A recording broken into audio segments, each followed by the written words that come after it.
Well, I mean, that's what it is.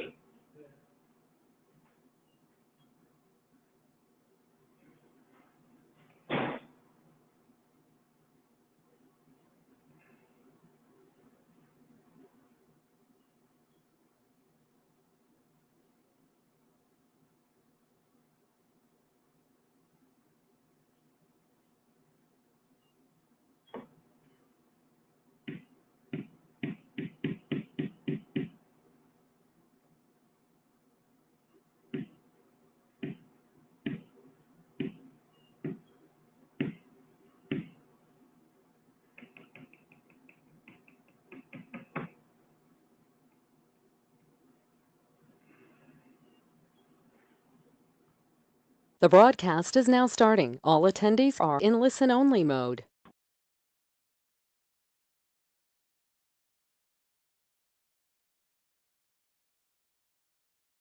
Good afternoon and welcome to Stuckey & Company's webinar on user interface and user experience. We will start right at 1 o'clock, so in about 25 minutes or so. We are down in the conference room though, so if you have any questions or comments, you can sure ask them now and we can get back with you by answering the question or the chat. I'll talk to you in 25 minutes.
Hello, everyone. Good afternoon, and welcome to the Insuring User Interface User Experience webinar hosted by Stuckey & Company.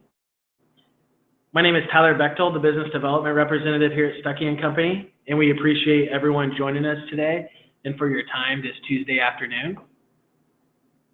It does appear we still have some attendees still logging on to the webinar, so before we get started, I just wanted to go through a few things. First, if you'd like to ask a question, please find the GoToWebinar control panel on the right-hand side of your screen. Please ask any questions, and we will certainly do our best to get to your questions during and after the webinar. Next, I would like to thank Dwight Stuckey, our president here at Stuckey & Company, along with Maggie Hammett, our lead technology underwriter, for presenting today.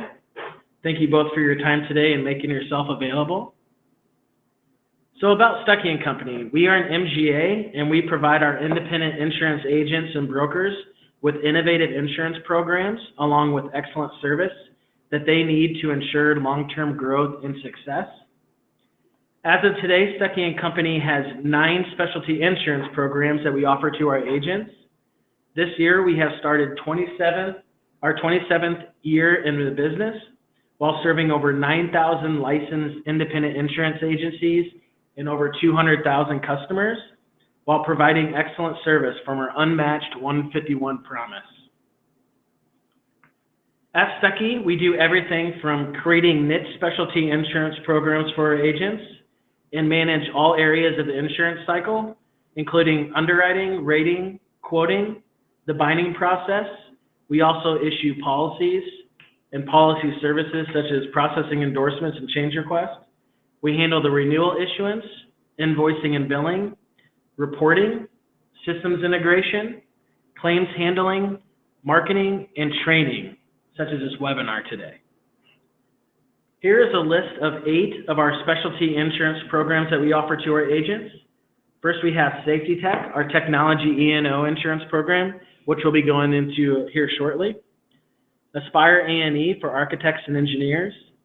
ArborGuard, Stuckey's first program, started 27 years ago, which handles marinas and boat dealers. We have our miscellaneous professional liability program, which consists of over 320 eligible classes in MPL. We have Element for the green energy industry. We also have, of course, our personal lines, which includes homeowners, personal auto, watercraft, high-value home, and more. And then we have our commercial lines markets, which includes BOP, work comp, commercial auto, bonds, just to name a few. And last, we have our surplus lines markets for the non-standard lines for any risk that falls outside of our underwriting guidelines. All right, so now I'd like to pass the presentation over to Dwight Stuckey, our president, and he would like to go into further detail of ensuring user interface along with user experience, and also discuss more regarding augmented reality and also virtual reality, and explain how technology is being applied to the different industries. Dwight? Thank you, Tyler. So it is said that the ratio between designers and developers are 7 to 100 for every 100 developers. So in other words, like 7%. And we've managed the SafetyTek program for a long time, and we want to pass some of that confidence, credibility, and show you the opportunity. So we're going to go over a bunch of examples and learn some terminology used in the industry. So in our context of IT software and general computing, user interface and user experience started with this thing right here. So batch computing, really when computing power didn't exceed that of just the modern microwave ovens. The user interface of batch computers consisted of the input of a punch card. When I started college back in '85, I was some of the last people that used and learned how to program punch cards. And they weren't that fun, but it was what it was. And, so after that, the next user interface progression was the introduction of the video display. Having command line inputs appear on the screen and be able to modify them was much faster than having them printed and feeding them into that machine. This picture right here is, MS-DOS. And I totally remember the MS-DOS, like black and white, the green monochrome screens and stuff.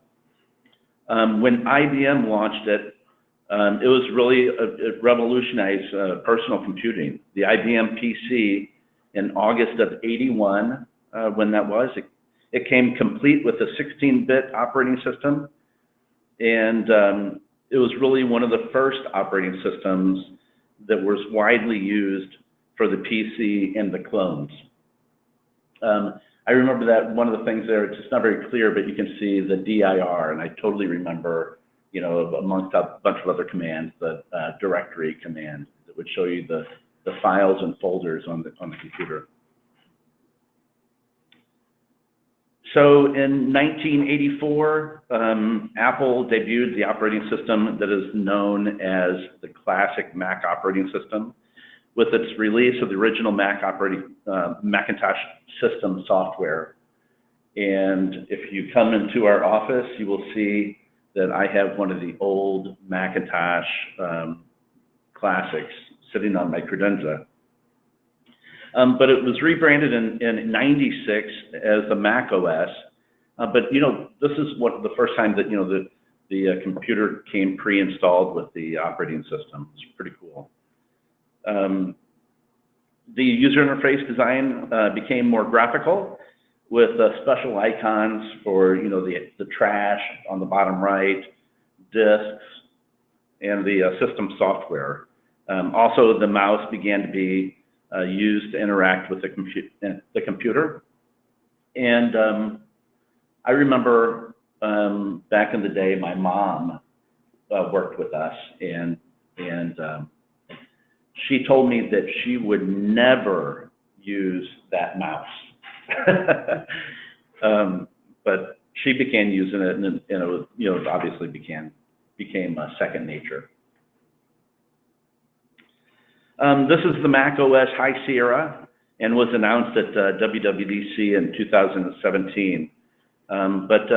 Mac High Sierra is the 14th major release of Macintosh's operating system. One of the things I wanted to show you here, and it's not very clear again, but up in the top right-hand side is the Siri. And, we're now beginning to use Siri. We click on the button, we open Siri, it does the little beeps, and it waits to allow you to tell it a command, and then it will perform that command, like emailing or texting or finding something on the internet or whatever. So this is where we kind of evolved to.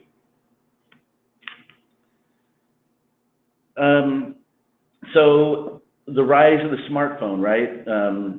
Everybody has one. Sometimes I get a kick out of asking a teenager if they know how to use this complex device. But the smartphone is really has everything that we need to process some of these extensive, computing things that we do today.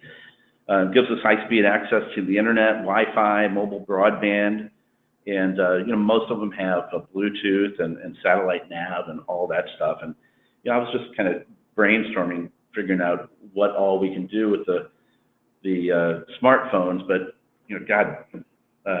online chat, calls, video chat, email, cameras. My phone has 3 cameras, 2 on the back, 1 on the front. The navigation, obviously, weather forecasting, media player, clock, news, calculator, web browsing, all these things, a flashlight, compass, payments, all these things.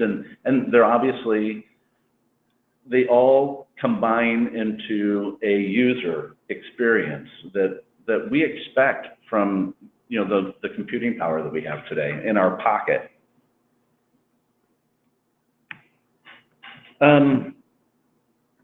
So augmented reality and virtual reality are just kind of some of the things that are coming next, I guess. Augmented reality adds digital elements to a live view, often by using a camera or a smartphone. And, I haven't used a ton of them, honestly, but I have used one, and it was to help dissect a frog. I was just kind of messing around with it, but just really cool. And virtual reality implies a complete immersion experience that shuts out the physical world.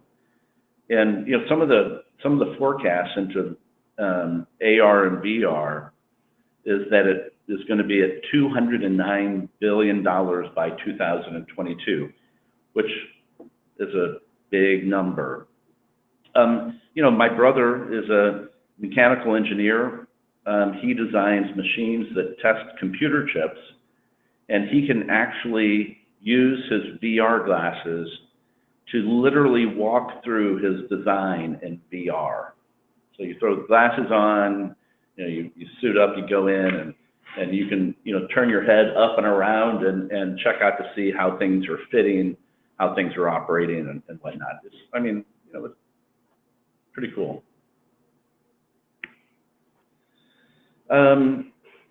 So B2C, business to consumer, and B2B, business to business, retail and wholesale online operations, obviously, use these interface designs and experiences to boost sales. Literally a minor tweak in your UI UX can have a major impact on the business, and in some cases can even boost sales by up to 20% or more. Some trends in the UI UX are blockchain, gamification, robo-advising or chatbots, voice processing, biometrics for security, social integrations, personalizations, big data, and open API and cloud technologies. And on the plant floor, it's necessary to use human-machine interfaces that help with safety.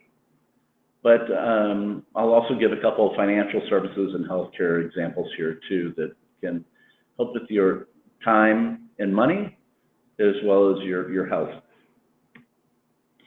So here's an example in banking, and just how convenient are electronic and digital signatures.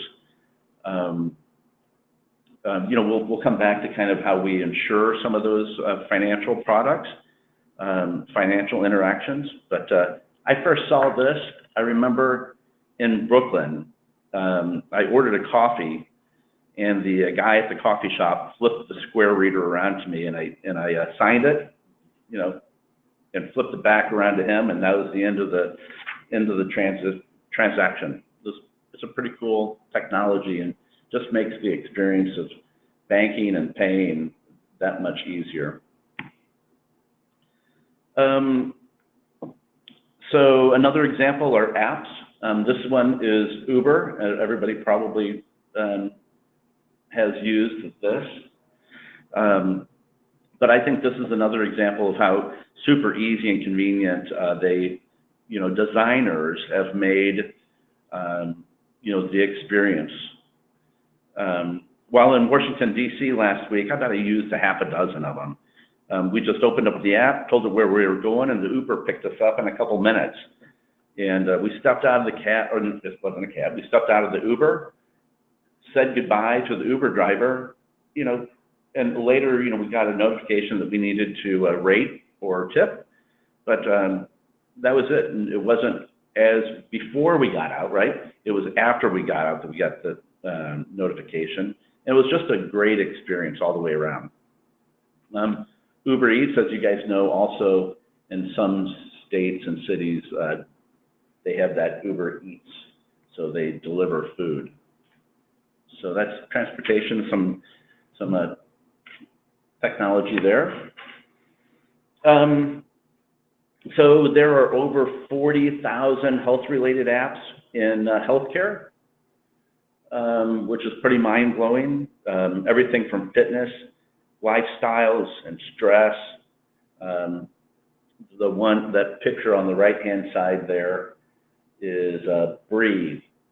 And I thought Breathe was kind of a goofy app, honestly, but I really like it, and it helps a lot. And then diet, nutrition, disease and treating different diseases, and healthcare providers using it as well, using that data. So the experience and interactions have also come to your wrist. Automatic activity trackers, heart rate monitors, GPS, cellular, Siri, all that stuff right on your wrist. So here are some of the definitions that we just went over.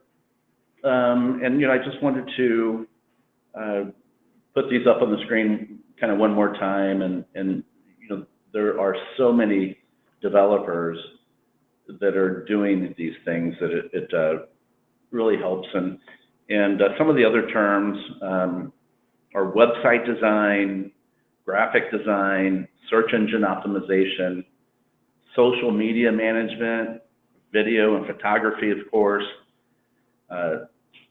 SEM and PPC and advertising type stuff. So all of these things are things that when you're talking to your clients and they're talking about their design and database design or gaming or whatever they're talking about as a software developer, you can kind of think back, and these are the interface experiences, and maybe this will help you open up some conversations. So it's in every industry. These are just literally almost every industry that I can think of. And it is very broad, but it still does align well with the SafetyTek product. And here I'll turn it over to Maggie Hammett, lead underwriter for the SafetyTek program, and she'll take you through how to insure UI and UX. Thanks, Dwight. Amazing information. As you all know, technology is ever evolving, and I really appreciate Dwight's information on these webinars, because even as a technology underwriter, it's hard to keep up with everything changing and all the intricate parts that go into even developing a mobile app. So the virtual reality information and user design is fascinating and fantastic information from Dwight, so I appreciate that. Which this also gives you an idea of the opportunity in technology industry and the need for tech-specific E&O. I know a lot of our agents insure their technology clients on maybe an MTL form, and this kind of opens up your eyes to see how the technology E&O form is definitely better suited for the technology guys, for the details. We make sure we don't miss anything when we cover a particular technology client's insurance. So let me just walk through a few things on our SafetyTek technology.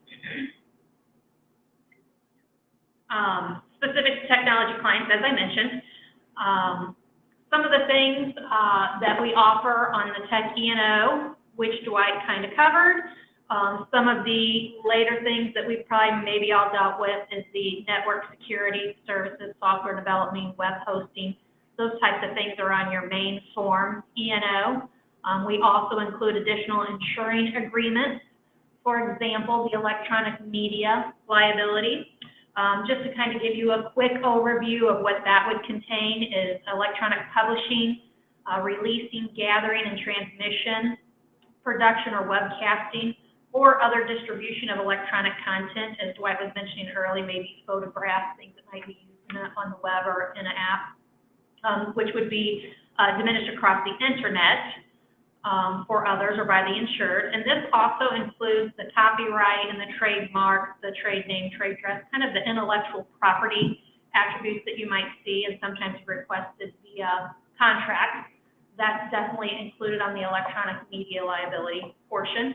We also have something that's considered network operations security. It also includes privacy liability, which is very important to a lot of contracts. We're seeing a lot of that more and more with the, it's kind of a mingle between the network operations and the cyber liability as far as privacy breaches go, because you also have the exposure of first party, which is in network operations security, and then we have third party exposure as well, which some is picked up under the professional E&O. So just give you a quick little example on the network operations. This particular insuring agreement is to prevent unauthorized use and unauthorized access of the insured's computer system. So this brings in, again, as I mentioned, first-party coverage. We've also added the cyber liability as an insuring agreement, and this would be the expense to notify customers whose sensitive personal information has been breached.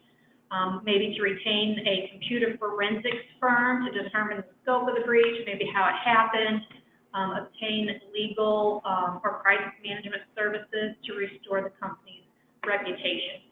And a side note, we recently actually have increased limits on our cyber liability, so that's something new and great for us that we're working with, and great to announce. You can always find information on that on my webinars, particular to the SafetyTek. So here's just a few definitions. We kind of want to bring it to your attention when we talk about broader coverage.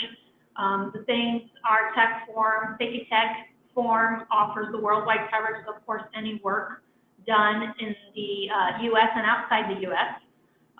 The advertising and advertising services kind of relates back to the electronic media content that we were talking about.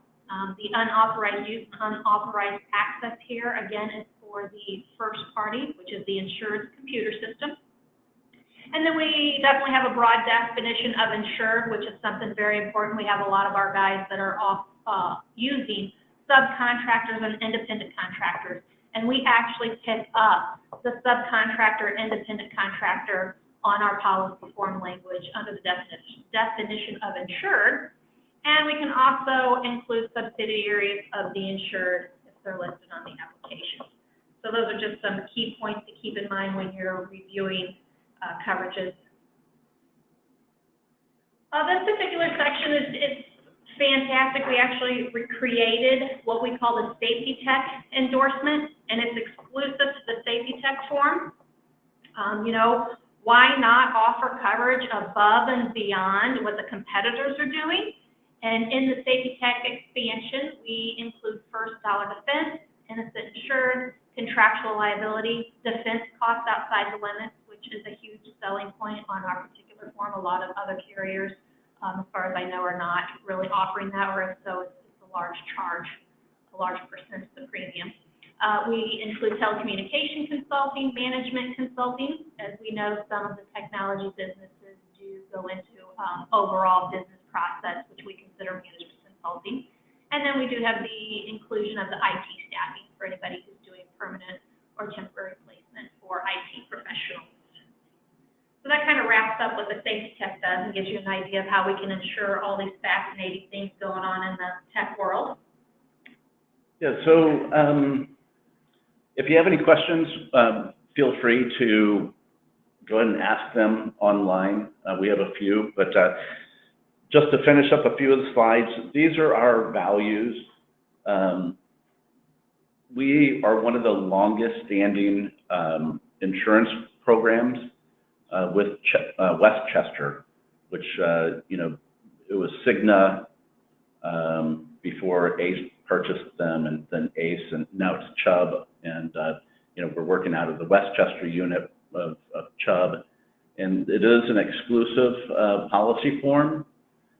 We have some pretty cool things we're doing. We're reducing the size of the app. We're increasing the limits, the eligibility, and revenue thresholds are going to be increased. Yeah. So, and you know, just our values being, you know, we want an A-rated, top of the line carrier is extremely important to us. They are A+15 rated. You know, like I mentioned, we want to increase the eligibility and explain those increases to you, and I obviously identified those in our underwriting guidelines. And we decreased the minimum premium. Sometimes these guys are, they'll be doing work on Upwork or some of those crowdsourced websites, and they'll have $10,000 worth of revenue or $35,000 worth of revenue. So our minimum premiums are starting very low. If you have an opportunity on one of those gig economies like Upwork or CrowdSpring, let us know, and we might be able to work with you even further. This is, another thing that I guess that speaks to service is it's very easy for us to set you up, get you appointed. I think almost everybody that is on the webinar is already appointed, but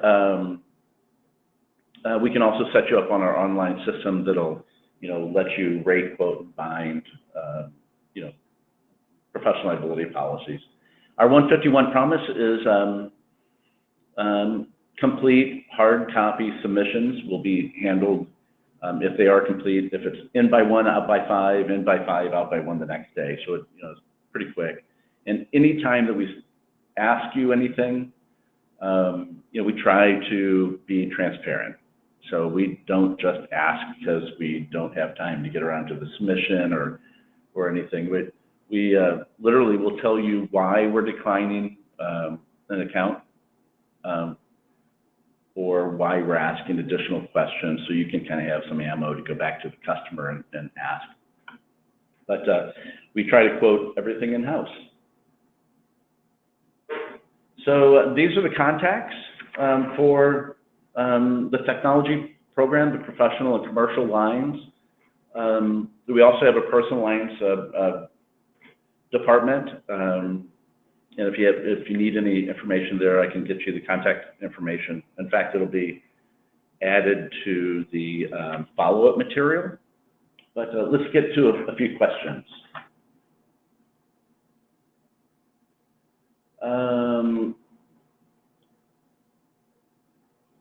So do we have an online rater? And yes, we have a platform called CoverCore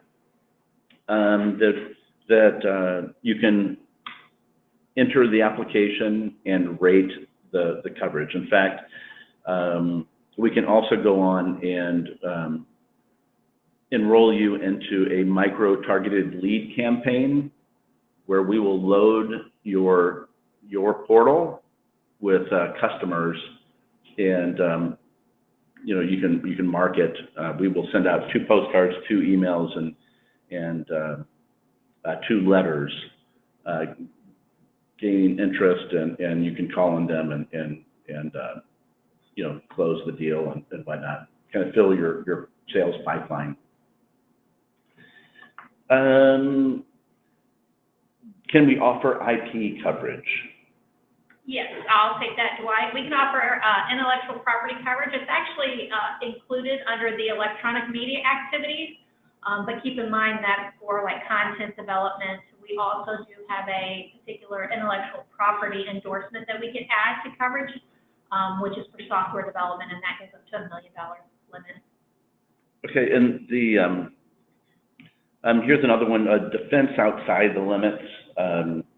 We normally include that under the SafetyTek endorsement. Can we just include that as? Yep. Yeah, absolutely, Dwight. So if you're just looking for defense outside the limits, it's something that you want to just put on the basic contact, we can definitely, any one of our coverages, we have individual endorsements that we can add. So, maybe the insured only wants one part of that, we can definitely add that onto the policy form individually. Okay, and is there a minimum premium for the IP coverage? We range from the $250,000, which I believe is like 10%, up to the $1 million sublimit, which is roughly 35% of the premium. Okay. So it ranges. And just a couple more questions, and we're right on time, it looks like. Can for a fee wording be deleted? Oh, absolutely. Yes, we have a specific endorsement that we can have that removed. It amends the policy language, but not a problem. In fact, I think there is not a charge, or if so, maybe 5% of the premium. It's not much at all. Okay. Okay. Yeah, I mean, that seems like a big one. Is that today, gosh, you know, I've heard that if you don't think you're in the technology business, think again. Because you're gonna be out of business. So yeah, even if they don't provide it for a fee, they're still working on that APIs and all types of different things. And the last question is probably a pretty good segue and way to end it. Can I get a copy of the PDF slides? And I will send out a follow-up to this webinar. It'll include the contact sheet, our program guide, a copy of the slides. We're going to link to the recording of the webinar, and a brochure and the playbook, I think, are the things that we're going to send out, right? Mm-hmm. So thank you, everybody, for joining. And if you have any questions, please give us a call. Thanks, Dwight. Thank you for attending. Have a great day.